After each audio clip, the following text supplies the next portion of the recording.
আল্লাহ তাআলা কোরআন কারীমের মধ্যে বলেন যে ইয়া আইয়ুহাল্লাযীনা আমানু দুখুলু ফিস-সিলমি কাফা, হে ঈমানদারগণ তোমরা পরিপূর্ণরূপে ইসলামের মধ্যে প্রবেশ করো। অর্ধেক না, পরিপূর্ণরূপে। অর্থাৎ একজন মুসলমানের দাবিদারের আকীদা বিশ্বাস দুরুস্ত হতে হবে, ইবাদত বন্দেগী সঠিক হতে হবে, লেনদেন শরিয়া সম্মত হতে হবে, সামাজিক শিষ্টাচার এবং সামাজিক নিয়ম কানুন সভ্যতা সংস্কৃতি এটাও শরীয়তের আনুকূল্য সম্পন্ন হতে হবে। ঠিক তদ্রূপভাবে মানুষ হিসাবে, মুসলমান হিসাবে আধ্যাত্মিকতার উন্নতি সাধন করার চেষ্টা তার মধ্যে থাকতে হবে। এটাই হলো পরিপূর্ণ ইসলাম। কোনো একটাকে ছোট করে দেখার, খাটো করে দেখার সুযোগ আছে ভাই? এই যে শিরোনামগুলো বললাম, সুযোগ আছে? নাই। আল্লাহ তাআলা আমাদেরকে আমাদের জীবনে পরিপূর্ণ ইসলামকে মেনে চলার তৌফিক দান করুন, বলেন আমিন। প্রথম শিরোনামের অধীনে ঈমান এবং ঈমান ভঙ্গের কারণ আলোচনার পরে দ্বিতীয় শিরোনাম ইবাদত বন্দেগী। আমি ইবাদতের সংজ্ঞা আপনাদের সামনে পেশ করেছি যে জন্ম থেকে নিয়ে মৃত্যু পর্যন্ত গোটা জীবনে যখন আল্লাহর যেমন হুকুম, ওই হুকুমকে ওইভাবে মানার আর পালন করার নাম হলো ইবাদত বন্দেগী। তবে এই ইবাদত বন্দেগীর যদি আল্লাহর হুকুমগুলো মানার এটার যদি তালিকা করা হয়, তাহলে এই তালিকার একদম প্রথম নম্বরে আসবে নামাজ। একদম মুসলমান হওয়ার পরে প্রথম করণীয় আকীদা বিশ্বাস দুরুস্ত করার পরে প্রথম করণীয় নামাজ দুরুস্ত করা। নবী আলাইহিস সালাতু ওয়াস সালাম হাদিসের মধ্যে এই কথাই বলেছেন, রাসুল আমরি আল ইসলাম। দুনিয়ার যত ইজম আছে এর মধ্যে সর্বশ্রেষ্ঠ ইজম অথবা ধর্মমত হচ্ছে, জীবন ব্যবস্থা হচ্ছে ইসলাম। ইন্নাদ দীনা ইনদাল্লাহিল ইসলাম, আল্লাহর কাছে মনোনীত ধর্ম একমাত্র ইসলাম। ওয়া মান ইয়াবতাগি গায়রাল ইসলামি দীনান ফালা ইউকবালা মিনহু, ইসলাম ছাড়া অন্য কোনো ধর্মমত কেউ যদি ধর্মমতে যদি শান্তি নিরাপত্তা অনুসন্ধান করে, আল্লাহ বলেন ফালা ইউকবালা মিনহু, এটা কখনোই গ্রহণযোগ্য হবে না, এটা কখনোই সে পাবে না। এজন্য বিদায় হজের ভাষণে নবী আলাইহিস সালাতু ওয়াস সালামের উপরে আরাফার ময়দানে আল্লাহ তাআলা কোরআনে কারীমের আয়াত নাযিল করেছেন, আল ইয়াউমা আকমালতু লাকুম দীনাকুম ওয়া আতমামতু আলাইকুম নি'মাতি ওয়া রাদিতু লাকুমুল ইসলাম দীনা। আমি তোমাদের জন্য তোমাদের জীবন ব্যবস্থা হিসাবে মনোনীত করলাম কেবলমাত্র কাকে? ইসলামকে।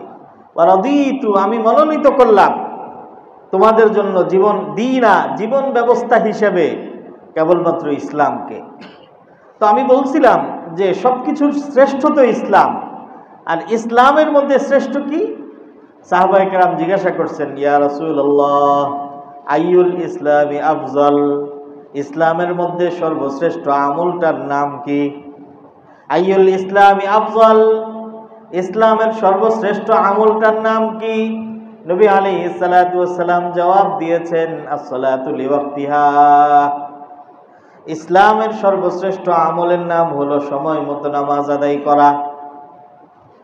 হযরতে ওমর ইবনুল খাত্তাব রাদিয়াল্লাহু তাআলা আনহু এর কথা আমি আপনাদেরকে শুনিয়েছি। ইসলামের সর্বশ্রেষ্ঠ আমলের নাম সময় মতো নামাজ আদায় করা।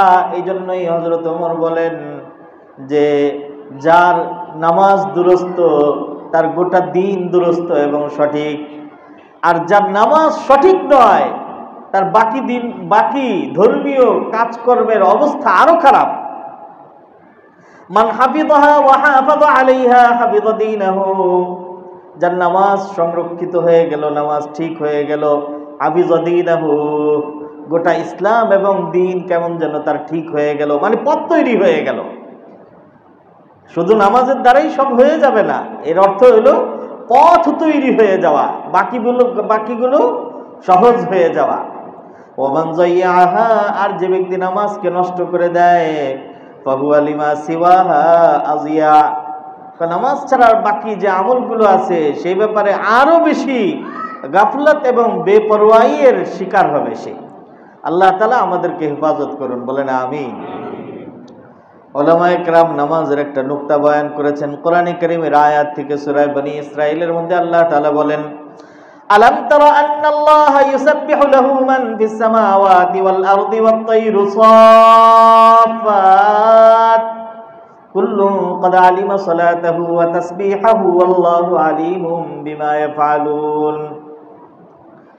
আল্লাহ তাআলা বলেন যে নবী আপনি কি দেখেন না, বা হে মানুষ তুমি কি দেখো না, আলাম তারা তুমি কি দেখো না যে আলাম তারা আন্নাল্লাহা ইউসাব্বিহু লাহু মান ফিস সামাওয়াতি ওয়াল আরদি ওয়াত তায়রু সাফফাত, আকাশে যা কিছু আছে, জমিনে ভূপৃষ্ঠে যা কিছু আছে, এমনকি আসমানে এবং শূন্যে উড়ন্ত যে পাখি আছে, আল্লাহ তাআলা বলেন ওয়াত তায়রু সাফফাত, এই ঝাঁকে ঝাঁকে পাখি পর্যন্ত ইউসাব্বিহু লাহু তাসবিহ বয়ান করে কার?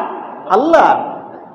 আমরা যা কিছু দেখি সব কিছু অথবা না দেখি সব কিছু আল্লাহ তাআলার তাসবিহ বয়ান করতেছে। কুল্লুন ক্বাদ আলিমা সালাতাহু ওয়া তাসবিহাহু। এরপরে আল্লাহ তাআলা বলেন যে প্রত্যেকটা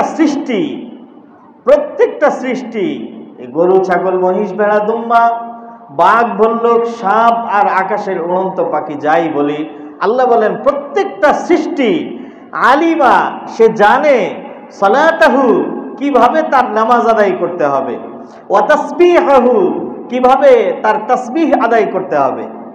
তো তার নামাজটা কিভাবে আদায় করতে হবে এটা সে ভালো করে জানে। বোঝা গেল যে সে নামাজ আদায় করে। কথা বলেন ভাই, বোঝা গেল নামাজ আদায় করে। এই জন্য উলামায়ে কেরাম এই আয়াতের থেকে বলেছেন যে নামাজ এটা এমন একটা ইবাদত যে as-salatu হিয়া ইবাদাতু কুল্লি কাইনাত, পৃথিবীতে যা কিছু আছে সব কিছু আর কোনো আমল করুক আর না করুক, তাসবিহ এবং নামাজের মধ্যকার তাসবিহ এগুলো অবশ্যই আদায় করে। এটা কেউ নিজের থেকে বানায় বলেন নাই, কে বলতেছেন? স্বয়ং আল্লাহ তাআলা কোরআনে কারীমের সূরা বনী ইসরাঈলের মধ্যে। তাহলে বোঝা গেল যে সবাই নামাজ আদায় করে, কিন্তু তাদের নামাজটা কিভাবে হয়? কুল্লুন ক্বাদ আলিমা সালাতাহু ওয়া তাসবিহা। তাফসীরের কিতাবের মধ্যে উলামায়ে কেরাম লিখেছেন যে প্রত্যেক সৃষ্টির জন্য নামাজের ধরন আল্লাহ তাআলা ভিন্ন ভিন্ন করে রেখেছেন। এমনকি ফেরেশতাদের মধ্যেও নামাজের ধরন ভিন্ন ভিন্ন। প্রত্যেক সৃষ্টির মধ্যে নামাজের ধরন ভিন্ন ভিন্ন। কোন কোন সৃষ্টির নামাজ হচ্ছে সবসময় সে রুকু করতে থাকবে। যেমন চতুষ্পদ জন্তুগুলো, গরু ছাগল মহিষ ভেড়া দুম্বা, চতুষ্পদ যে জন্তুগুলো আছে এদের নামাজ শুধুমাত্র রুকুর মাধ্যমে। একটু চিন্তা করে দেখেন, চতুষ্পদ জন্তুগুলো যে দাঁড়িয়ে থাকে আর আমরা রুকু করি, একই রকমের না? এজন্য উলামায়ে কেরাম বলেন যে চতুষ্পদ জন্তুগুলোর নামাজ হচ্ছে যে সারা জীবন তারা রুকুর মাধ্যমে, তাদের নামাজের মধ্যে দাঁড়ানো নাই, তাদের নামাজের মধ্যে সাজদা নাই, তাদের নামাজ হলো সবসময় রুকু, এটাই তাদের নামাজ। আল্লাহু আকবার। আর যাদের কোনো হাত পা কিছুই নাই, বরং ভূপৃষ্ঠের জমিনের কীট পতঙ্গ, যেমন সাপ বিচ্ছু, তো সাপ বিচ্ছুর ব্যাপারে উলামায়ে কেরাম বলেন তাদের নামাজ হলো সারা জীবন তারা সাজদার মাধ্যমে নামাজ আদায় করবে। দেখেন সাপ সবসময় কোথায় পড়ে আছে? জমিনের মধ্যে পড়ে আছে, কখনো কখনো ফনা তুলে, কিন্তু তার জীবনের বৃহৎ অংশ বা পুরা অংশটাই তার জমিনের, প্রায় পুরো অংশটাই তার জমিনে ওই সাজদারত অবস্থায় অতিবাহিত হয়। এভাবে পৃথিবীর যত গাছপালা আছে, গাছপালার নামাজ কিয়ামান, দাঁড়ানো অবস্থাতে। আল্লাহ তাআলা মানুষের ঠিক ফেরেশতাদের মধ্যেও কোন ফেরেশতার সারা জীবন নামাজ পড়তেছে দাঁড়ায় দাঁড়ায়, তার নামাজের মধ্যে রুকু নাই, তার নামাজের মধ্যে সাজদা নাই, তার নামাজের মধ্যে বৈঠক নাই।